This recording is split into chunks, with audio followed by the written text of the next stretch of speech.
ನಮಸ್ಕಾರ ವೀಕ್ಷಕರೇ, ತುಂಬ ದಿನದ ಮೇಲೆ ನಾನು ವಿಡಿಯೋ ಮಾಡ್ತಾಯಿದ್ದೇನೆ. ಇವತ್ತು ಸೋಯಾ ಚಂಕ್ಸ್ದು ಬಾಜಿ ಮಾಡ್ತಾಯಿದ್ದೇನೆ. ಇದು ತುಂಬ ಒಳ್ಳೆಯದು ದೇಹಕ್ಕೆ, ತುಂಬ ಪ್ರೋಟೀನ್ ಇರುವಂಥದ್ದು.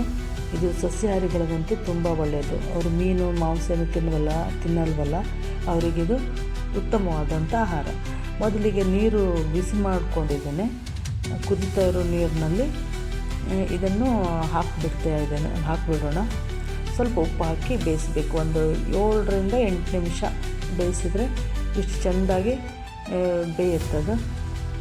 ಇದನ್ನು ಈಗ ಸ್ವಲ್ಪ ತಂಡಾದಮೇಲೆ ಅದರ ನೀರೆಲ್ಲ ಹಿಂಡ್ಕೊಳ್ಬೇಕು. ಚೆಂದ ಮಾಡಿ ಹಿಂಡು ತಗೋಬೇಕು. ನೋಡಿ ಎಷ್ಟು ದಪ್ಪವಾಗಿ ಬಂದಿದೆ, ಎಷ್ಟು ಅರಳಿದೆ ಇದು. ಈಗ ಇದನ್ನು ಒಗ್ಗರಣೆ ಹಾಕ್ತಾಯಿದ್ದಾನೆ. ಈಗ ಮೊದಲಿಗೆ ಸ್ವಲ್ಪ ಎಣ್ಣೆ, ಹಾಗೆ ಜೀರಿಗೆ,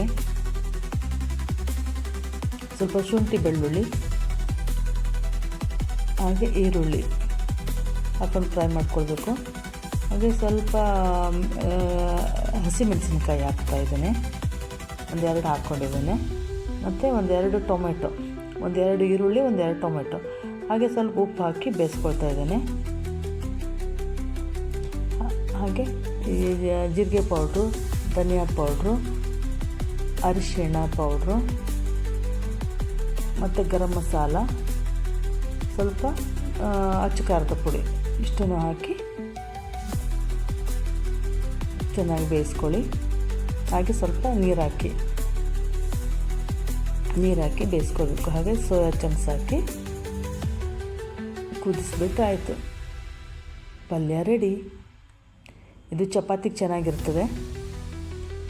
ಇದು ದೇಹದ ವೇಟ್ ಲಾಸ್ ಮಾಡೋಕ್ಕೆ ಒಳ್ಳೆಯದು. ಮತ್ತು ಇದನ್ನು ತಿಂದರೆ ತುಂಬ ಹೊಟ್ಟೆ ತುಂಬ್ದಂಗೆ ಇರ್ತದೆ. ಮತ್ತು ಇದೇನೆಂದರೆ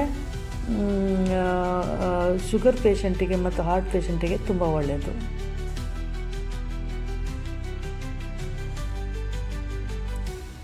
ತಿನ್ನೋದಕ್ಕೂ ತುಂಬ ರುಚಿ. ಈ ವೆಜಿಟೇರಿಯನ್ಗಂತೂ ಇದು ತುಂಬ ಒಳ್ಳೆಯದು. ಈ ನಾನ್ ವೆಜಿಟೇರಿಯನ್ಗೆ ಆದರೆ ಮೀನಿಗೆಲ್ಲ ತಿಂತಾ ಇರ್ತೇವೆ, ಅಷ್ಟೇನು ಅವಶ್ಯಕತೆ ಇಲ್ಲ. ವೆಜಿಟೇರಿಯನ್ಗೆ ಇದು ತಿಂದರೆ ಒಳ್ಳೆ, ಮೀನು ತಿಂದಷ್ಟೇ ಪ್ರೋಟೀನ್ ಸಿಗ್ತದೆ. ಈಗ ಸರ್ವ್ ಮಾಡೋಣ.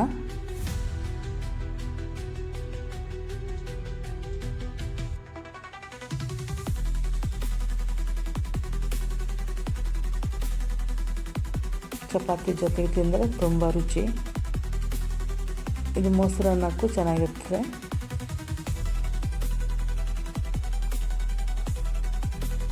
ಟೇಸ್ಟ್ ಮಾಡಿ, ನೀವು ಮನೇಲಿ ಮಾಡಿ ಟೇಸ್ಟ್ ಮಾಡಿ ಹೇಳಿ ನನಗೆ.